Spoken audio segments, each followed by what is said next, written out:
Hello good morning my dears, welcome to my YouTube channel Jio Shiksha. आज हम देखेंगे class 12 chapter first में halo alkane में हेलो एल्केनों का नामकरण। इसके पहले वाले वीडियो में हमने देखा था कि कार्बन की संख्या के आधार पर इनका वर्गीकरण किस प्रकार किया जा सकता है, यानी कि प्राथमिक, द्वितीयक और तृतीयक तीन वर्गों में विभाजित किया गया था। तो अब हम अगले वीडियो में देखेंगे हेलो एल्केनों का नामकरण। तो देखिए, हेलो एल्केनों का हेलो एल्केनों का नामकरण हेलो एल्केनों का नामकरण निम्न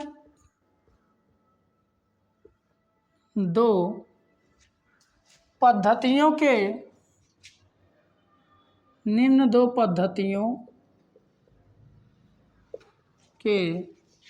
अनुसार किया जा सकता है। तो जो हेलो एल्केन है, हेलो एल्केन का वर्गीकरण दो पद्धतियों के अनुसार हम कर सकते हैं। एक निरर्थक पद्धति होती है और एक आईयूपीएसी पद्धति। तो पहला हम देखेंगे निरर्थक पद्धति। नंबर 1, निरर्थक पद्धति। निरर्थक पद्धति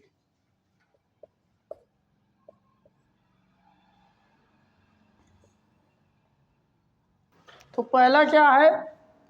पहला पद्धति है निरर्थक पद्धति। निरर्थक पद्धति को हम सामान्य पद्धति भी कहते हैं, चाहे निरर्थक पद्धति कहिए चाहे सामान्य पद्धति कहिए। तो सामान्य पद्धति में क्या होता है कि जो कार्बनिक यौगिक होते हैं उनका नामकरण जो किया जाता है वो जिससे उत्पन्न किए जाते हैं उसी के आधार पर उनका नामकरण कर दिया जाता है, या जिससे कुछ उनका गुण मिलता जुलता रहता है उसी से रिलेटेड उनका नाम रख दिया जाता है। तो इसी को बोला जाता है सामान्य पद्धति या निरर्थक पद्धति। लेकिन यह अंतर्राष्ट्रीय लेवल पर मान्य नहीं किया गया, क्योंकि अलग अलग देशों में इनका नाम अलग अलग होता है। लेकिन जो अंतर्राष्ट्रीय पद्धति होती है, आईयूपीएसी पद्धति होती है, या आईयूपीएसी पद्धति जो है यह सभी देशों के लिए एक नाम है।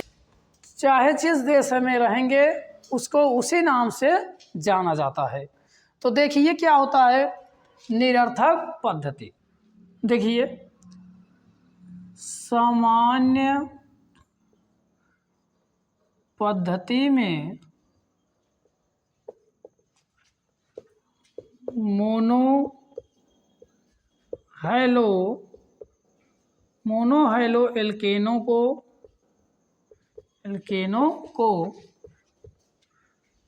एल्किल हैलाइड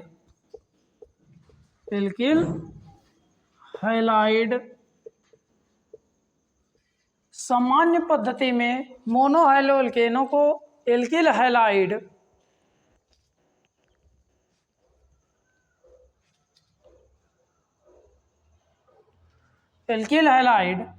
कहा जाता है।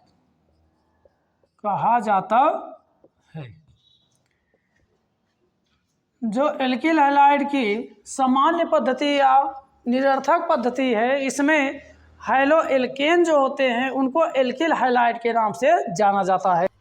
एल्किल हैलाइडों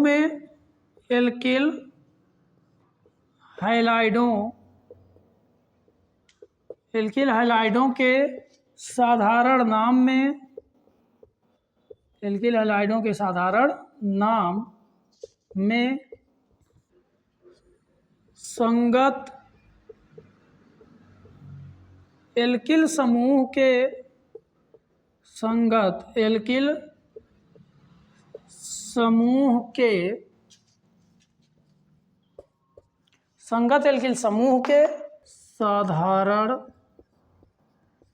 साधारण नाम में एल्किल हैलाइड जोड़कर नामकरण किया जाता है, नामकरण किया जाता है। निरर्थक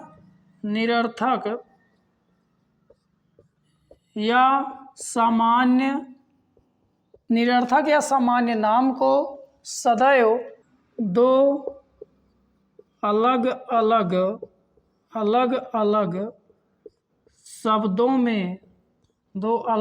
शब्दों में लिखा जाता है।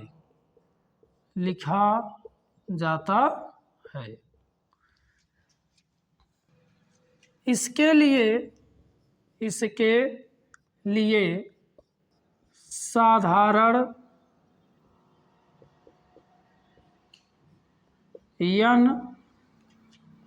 ISO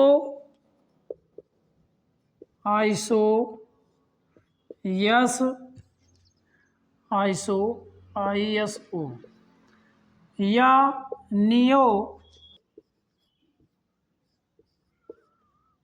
शब्दों का प्रयोग किया जाता है।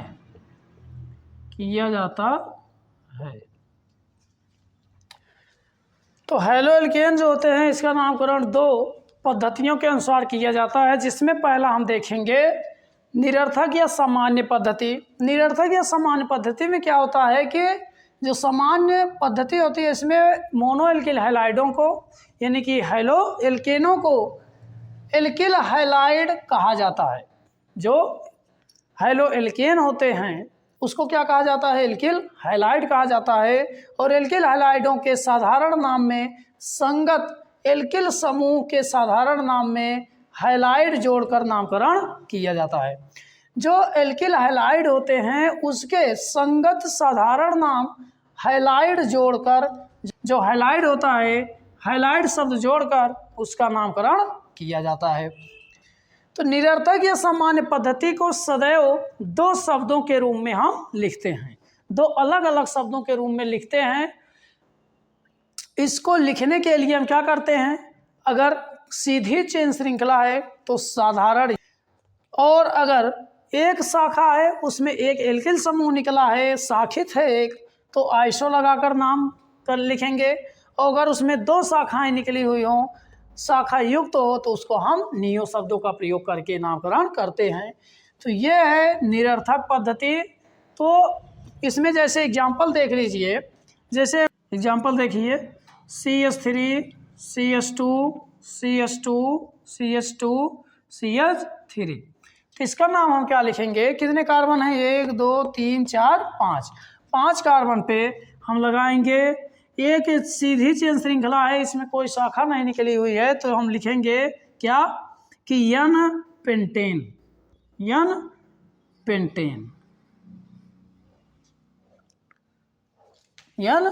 पेंटेन लिखेंगे। या फिर जैसे CH3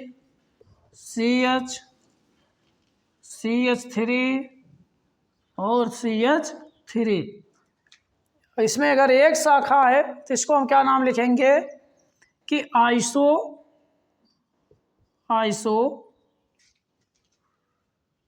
ब्यूटेन। फिर एक देख लीजिए CH3 CH3 इसका क्या नाम लिखेंगे? इसका नाम लिखेंगे नियो, ये नियो पेंटेन।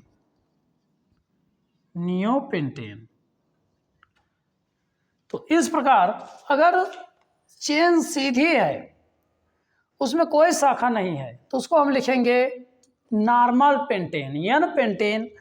और अगर उसमें एक शाखा, ये चेन सीधी चेन श्रृंखला है, इसमें से एक क्या हुआ? शाखा निकली है, तो इसमें से एक शाखा निकली हुई है, अगर एक शाखा युक्त होगा तो आइसो लगाएंगे और टोटल कार्बन की संख्या गिन लेंगे, 1 2 3 4 4 पे ब्यूटेन होता है। और अगर दो शाखा, ये एक चेन सीधी चेन श्रृंखला है,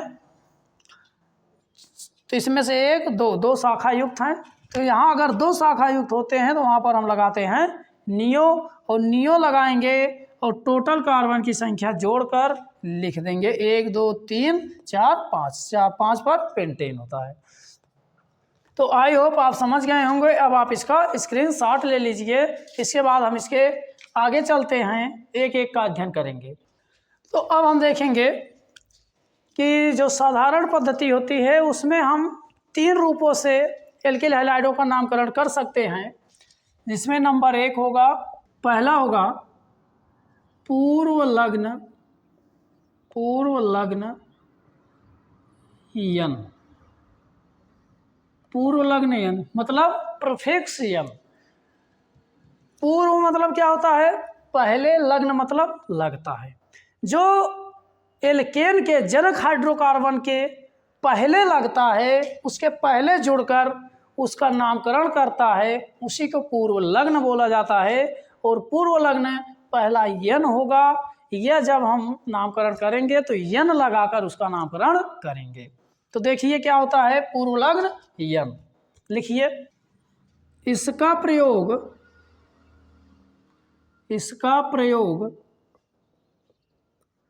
कार्बन परमाणुओं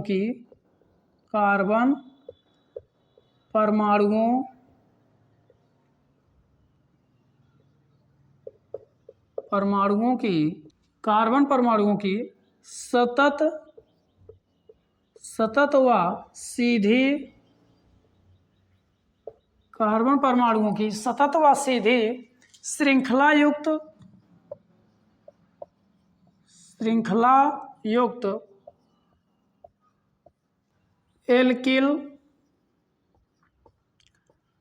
एल्किल समूह के लिए प्रयुक्त किया जाता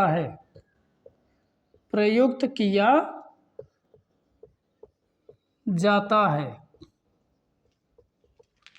तो देखिए, जो प्रीफिक्स यन है, प्रीफिक्स यन का प्रयोग जब हम करते हैं तो किस प्रकार के कार्बनिक यौगिकों में करते हैं? एल्किल हैलाइड के लिए करते हैं जब उसकी श्रृंखला सीधी हो। क्या हो? सतत व सीधी श्रृंखला युक्त हो। तो मतलब एक सीधी चेन बनी हो, उसके लिए हम क्या करते हैं? यन शब्द का प्रयोग करते हैं। जैसे for example CH3 CH2 CH3, तो इसका नाम क्या होगा? यन। प्रीफिक्स मतलब पहले, यानी पूर्व मतलब पहले, जो यन होता है वो पहले लगेगा। किसके? जनक हाइड्रोकार्बन के पहले। तो ये कितने कार्बन है? 1 2 3 कार्बन पर होता है प्रोप, और एकल आबंध है तो एन लगेगा, तो हो जाएगा प्रोपेन। तो यन प्रोपेन। अगला example CH3 CH2 CH2 CH3, इसका क्या नाम होगा? इसका नाम वैसे 1 2 3 4 कार्बन है, 4 पे ब्यूट होता है, तो पहले हम लगाएंगे क्या? यन। क्यों? क्योंकि ये सीधी है, एक सीधी चेन श्रृंखला है, तो यन लगाएंगे। यन 4 कार्बन पर ब्यूट होता है और सभी के बीच एकल आबंध लगा है, इसलिए एन लगता है, तो हो जाएगा ब्यूटेन। क्या लग जाएगा? ब्यूटेन। तो यन ब्यूटेन। एक एग्जांपल और देख लीजिए, CH3 CH2 का होल पेंटायस CH3। अब इसका नाम क्या होगा? इसका नाम होगा यन। कितने कार्बन है टोटल? 5 तो इसमें है। किसमें? 5 इसमें, यानी 5 बार CH2 CH2 CH2 CH2 CH2 5 बार है। 5 और 1 6 1 7, तो कितने हो जाएंगे? 7 पर होता है हेप्टेन, तो यन हेप्टेन। तो इस प्रकार हम अगर कार्बनिक यौगिक सीधी चेन श्रृंखला में है तो उसका हम नामकरण क्या करते हैं? पूर्व लग्न यन लगाकर कर लेते हैं। जैसे और एग्जांपल हम देख लेते हैं, CH3 CH2 CH2 Cl, इसका क्या नाम होगा? अब इसमें क्या है कि ये एक हाइड्रोजन समूह आ गया है। क्या है? हाइड्रोजन समूह आ गया है। तो अब इसका नामकरण हम कैसे करेंगे? तो ये एक सीधी चेन श्रृंखला है। सीधी चेन श्रृंखला में पहले लगाएंगे यन। क्या लगाएंगे? यन। फिर कार्बन की संख्या कितनी है? 1 2 3। 3 पर यहाँ होता है क्या? प्रोपेन। अगर कोई क्या हो कि हाइड्रोजन समूह ना जुड़ा हो तो हम एन लगाते हैं, और अगर कोई समूह जुड़ जा रहा है तो वहां पर एन न लगकर क्या हो जाता है? इल हो जाता है। मतलब प्रोपेन ना होकर प्रोपिल हो जाता है। तो यन प्रोपिल, यन प्रोपिल। इसके बाद क्या है? क्लोरीन। क्लोरीन अगर अकेला रहता है तब इसको हम क्लोरीन बोलते हैं, और अगर किसी के साथ रहता है, किसी के साथ अटैचमेंट रहता है इसका, तो क्लोरीन ना होकर क्लोराइड हो जाता है। क्या हो जाता है? क्लोराइड। क्लोराइड। तो इसका क्या नाम होगा? यन प्रोपिल क्लोराइड। इस पे लेते हैं CH3 CH2 CH2 CH2 Br ले लेते हैं। तो इसमें क्या ले लेते हैं? Br ले लेते हैं। तो देखो अभी हमने क्या देखा कि ये एक चेन सीधी श्रृंखला है। तो पहले हम प्रीफिक्स लगा देंगे यन। क्या लगा देंगे? प्रीफिक्स यन लगा देंगे। अब इसके बाद हमको करना क्या है कि टोटल कार्बन की संख्या गिनेंगे। 1 2 3 4। 4 कार्बन पर हमने यहाँ ऊपर देखा होता है क्या? ब्यूटेन। अब यहाँ ब्यूटेन होता है, जबकि अंतिम में कोई इसमें क्या है? हाइड्रोजन समूह नहीं जुड़ा है, इसलिए इसका नाम एन पड़ा। अगर इसमें कोई चीज़ जुड़ जाता है, कोई समूह जुड़ जाता है, एन ना होकर इल हो जाता है। तो ये ब्यूटेन ना होकर ब्यूटिल हो जाता है। क्या हो जाता है? ब्यूटिल। ब्यूटिल। ब्रोमीन को ब्रोमाइड कर देंगे, ये हो जाएगा ब्रोमाइड। तो ये हो गया एन ब्यूटिल ब्रोमाइड। इसके बाद सेम इसमें क्या हो जाएगा? CH3 CH2 का पेंटायस CH2Cl। इसमें क्या बनेगा? देखिए कितना कार्बन? 7। 5 6 7, 7 कार्बन, और यह एक चेन सीधी श्रृंखला है। तो बनाएंगे यन। यन बनाए, फिर 7 कार्बन पर हेप्टेन होता है। तो अगर कोई समूह जुड़ गया तो इल हो जाता है, तो हो जाएगा हेप्टिल। क्या हो जाएगा? हेप्टिल। हेप्टिल। क्लोरीन जुड़ा है तो क्लोराइड। क्लोराइड। तो ये क्या था? पूर्व लग्न यन लगाकर नामकरण इसका ऐसे किया जाता है। इसके बाद दूसरा हम देखेंगे पूर्व लग्न। पूर्व लग्न आइसो। पूर्व लग्न आइसो लगाकर इसका नामकरण कैसे किया जाता है? तो देखिए कैसे किया जाता है। लिखिए, इसका प्रयोग उन एल्किल समूहों के लिए किया जाता है।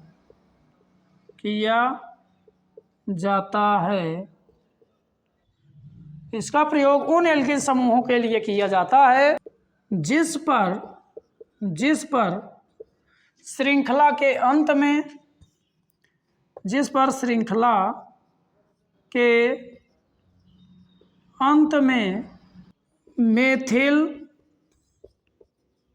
मेथिल यानी CH3 शाखा, मेथिल शाखा उपस्थित रहती है। उपस्थित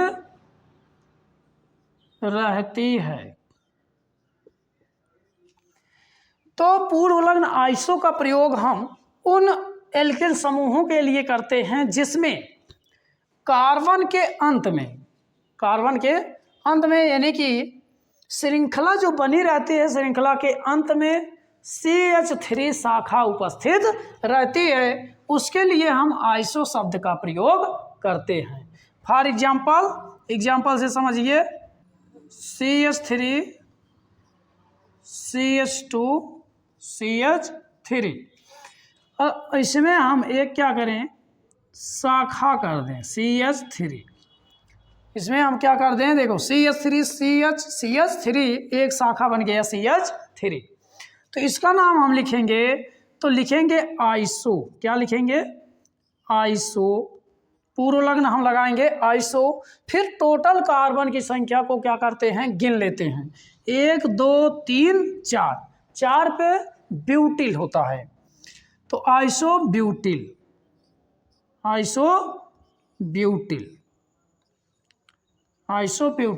इसका क्या नाम होगा, आइसो ब्यूटिल होगा। और देखो, अगर इसमें कार्बन केवल है, अगर इसमें कोई समूह जुड़ जाता है, अगर इसमें कोई अदर समूह जुड़ रहा है, जैसे CH3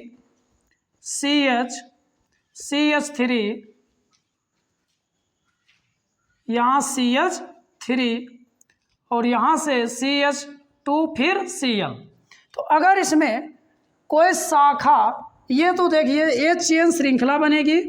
क्या बनेगी? ये सीधा चेन श्रृंखला बनेगी, और इस चेन श्रृंखला से एक हैलाइड समूह जुड़ रहा है। अब इसका नामकरण हम कैसे करेंगे? तो पहले हम एक शाखा लेंगे, शाखा में देखेंगे कि एक और शाखा निकला है, और जब शाखा ऐसे शाखा युक्त रहता है तो उसमें हम क्या करते हैं, आइसो शब्द का प्रयोग करते हैं। तो पूर्वलग्न प्रफिक्स हम आइसो लगाते हैं। क्या लगाते हैं? आइसो शब्द लगाते हैं। आइसो लगाएंगे, फिर इसके बाद देखिए, अभी हमने क्या किया था कि यहाँ CH3 जितने कार्बन थे सभी कार्बनों को क्या कर लिया था, काउंटिंग कर लिया था, 1 2 3 और 1 4। जब आइसो शब्द का प्रयोग किया जाता है तो वहाँ पर हम क्या करते हैं कि सभी कार्बनों का योग कर लेते हैं और लगा देते हैं ब्यूटिल। तो उसी प्रकार इसमें होगा, टोटल कार्बन कितने हैं, 1 2 3 और 4, 4 कार्बनों को हम क्या करेंगे, लगाएंगे ब्यूटिल।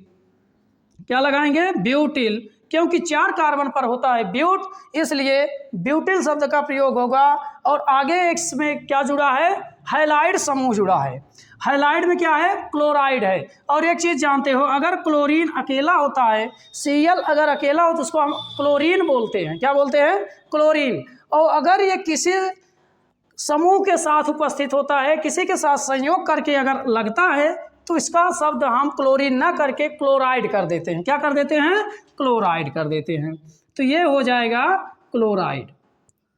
तो ये बन गया आइसो ब्यूटिल क्लोराइड। इस प्रकार एक और एग्जाम्पल हम लेकर समझ लेते हैं। CH3 CH2 C, एक शाखा निकला CH3। एक चीज़ ध्यान देंगे कि जब, पहले इसको लिख ही लेते हैं, CH फिर CH2 Cl कर देते हैं। हम आइसो शब्द का प्रयोग तभी लगाएंगे जब यहाँ पर एक शाखा CH3 का रहेगा। किसका रहेगा? CH3 का रहेगा। अगर CH3 नहीं रहेगा तो यहाँ पर हम आइसो शब्द का प्रयोग नहीं करेंगे, प्रफिक्स आइसो शब्द का प्रयोग नहीं करेंगे। यही बात ध्यान देना है। तो यहाँ पर शाखा में क्या लगा है? CH3, तो इसमें क्या लगेगा? आइसो शब्द का प्रयोग होगा। तो पहले हम क्या करेंगे? आइसो शब्द का प्रयोग कर देंगे। आइसो लिखे, फिर टोटल कार्बनों की संख्या क्या करते हैं, गिन लेते हैं। 1 2 3 4 और 1 5। तो 5 कार्बन पर होता है पेंट, तो यहाँ पर क्या होगा? पेंटिल होगा। क्या होगा? पेंटिल। पेंटिल। इसके बाद अब आगे कुछ समूह जुड़ा है, क्या है? क्लोरीन है। तो यहाँ पर हम बताएं अभी जस्ट, क्लोरीन अगर अकेला रहता है तब बोला जाता है, अगर किसी के साथ आता है तो उसको क्या बोलते हैं? क्लोराइड। क्या बोलते हैं? क्लोराइड। तो यहाँ पर हो जाएगा क्लोराइड। क्या हो जाएगा? क्लोराइड। और अगर ब्रोमीन होता तो ब्रोमाइड हो जाता, और अगर फ्लोरीन होता, एफ होता तो फ्लोराइड हो जाता, और आई होता तो आयोडाइड हो जाता। तो इस प्रकार जब पूर्वलग्न आइसो शब्द का प्रयोग हम करते हैं तो उनका नामकरण ऐसे किया जाता है। तो आई होप आप समझ गए होंगे। तो अब आप इसका स्क्रीनशॉट ले लीजिए। इसके बाद एक टाइप और बचा है, उसको भी समझ लेते हैं। तो अब हम अगला पॉइंट क्या देखेंगे? पूर्वलग्न नियो। पूर्वलग्न नियो का प्रयोग हम तब करते हैं जब शाखा युक्त यानी मेथिल समूह में कोई सीधी श्रृंखला होगी, उस एक ही कार्बन से 2 CH3 समूह जुड़ा रहेगा, तो वहाँ पर हम क्या करते हैं? नियो शब्द का प्रयोग। अगर एक शाखा रहेगी तो उसमें हम करेंगे आइसो शब्द का प्रयोग, और अगर 2 शाखा युक्त हो जाएगी तो वहाँ पर नियो शब्द का प्रयोग हम करने लगते हैं। और अगर कोई शाखा नहीं तो हम क्या करते हैं? अभी देखें, यन शब्द का प्रयोग करते हैं ना। तो इस प्रकार अब हम अगला पॉइंट क्या देखेंगे कि पूर्वलग्न नियो। लिखिए, इसका प्रयोग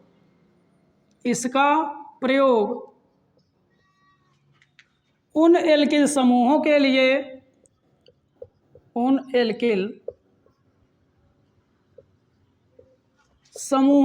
करते हैं,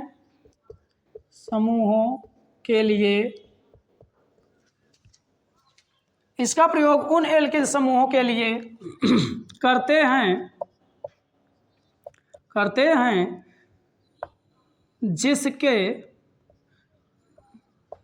जिसमें किसी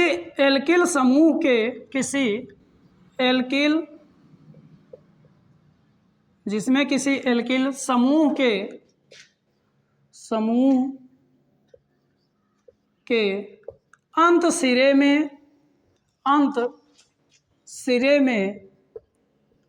सिरे पर एक ही कार्बन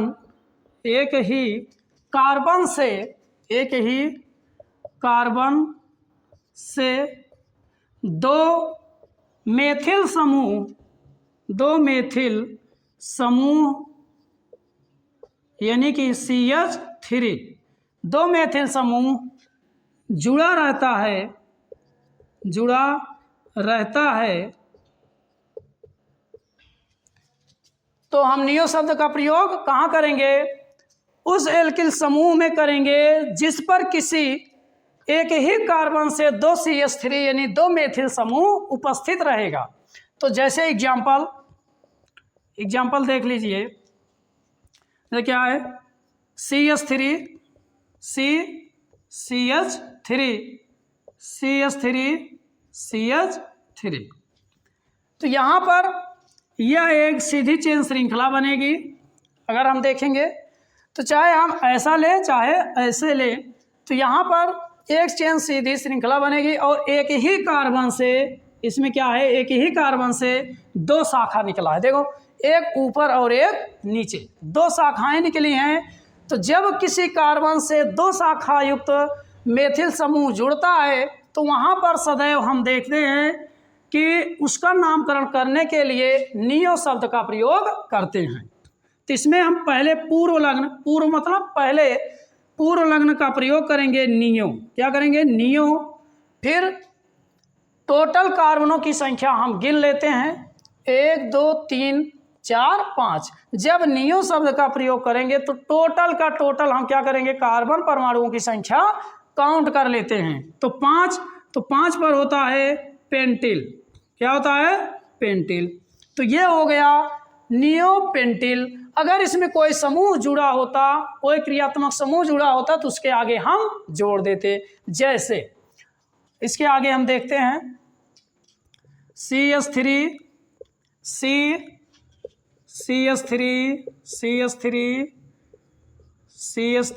और यहाँ CH2Cl।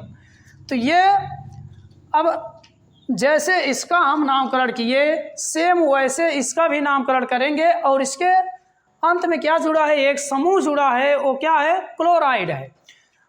तो देखिए, इसका हम क्या करेंगे? एक सीधी चेन श्रृंखला लिए। जब सीधी चेन श्रृंखला लिए तो इसमें हमको 2 शाखा मिल गया। क्या मिला? 2 शाखा, जिसका कि इसमें कोई जिक्र नहीं किया गया है। तो इसमें अब हम क्या करेंगे, जब 2 शाखा युक्त तो हमको कार्बन परमाणु मिल गया तो हम यहाँ तुरंत लगा देंगे नियो। क्या लगा देंगे? नियो। जब नियो लगा तो टोटल कार्बन परमाणुओं की संख्या हम गिन लेंगे। तो कितने हैं? 5। 5 पर होता है पेंटिल, 5 पर पेंटिल। इसके बाद अभी एक चीज़ इसमें बच रहा है। क्या बच रहा है? क्लोरीन बच रहा है। तो क्लोरीन यहाँ हम इसके आगे तुरंत लगा देंगे। क्लोरीन को लिखेंगे क्लोराइड। क्या लिखेंगे? क्लोराइड। तो ये हो गया नियोपेंटिल क्लोराइड। और एग्जाम्पल देखिए, CH3, CH2, CH2, C, CH3, CH3, CH2, Br करो, चलो Br। तो इसका नामकरण अब कैसे किया जाएगा? तो हम पहले क्या करेंगे, एक सीधी चेन श्रृंखला लेंगे। जब सीधी चेन श्रृंखला ले लिए तो अब हमको दिख रहा है 2 शाखा मिल गया। जब 2 शाखा मिल गया तो हम तुरंत लगा देंगे क्या? नियो। तुरंत बिना सोचे समझे नियो शब्द का प्रयोग किए, नियो लगाए। तो अब क्या करते हैं, इसके बाद टोटल कार्बन परमाणु की संख्या गिन लेते हैं। 1 2 3 4 5 6 और 7। तो 7 पर होता है हेप्टिल। क्या होता है? हेप्टिल। क्योंकि 7 कार्बन पर हेप्ट होता है तो यहाँ हेप्टिल, और आगे लगा है ब्रोमीन तो ये हो जाएगा ब्रोमाइड। ब्रोमाइड। तो इस प्रकार हम कार्बन परमाणु यानी एल्किल समूह का सामान्य पद्धति यानी निरर्थक पद्धति के अनुसार नामकरण हम करते हैं, जिसका 3 रूप होता है। कौन कौन? एक नॉर्मल यानी n लगाकर, दूसरा आइसो लगाकर, और तीसरा नियो पूर्व लग्न लगाकर। 3 प्रकार से हम एल्किल समूहों का नामकरण कर लेते हैं। तो आई होप आप समझ गए होंगे। तो अब आप इसका स्क्रीनशॉट ले लीजिए। इसके बाद हम मिलते हैं नेक्स्ट वीडियो में। अब आज तक यही। यदि आपको ये वीडियो अच्छा लगा हो तो लाइक और शेयर करना, यदि नए हो तो चैनल को सब्सक्राइब करना। Thank you for watching this video.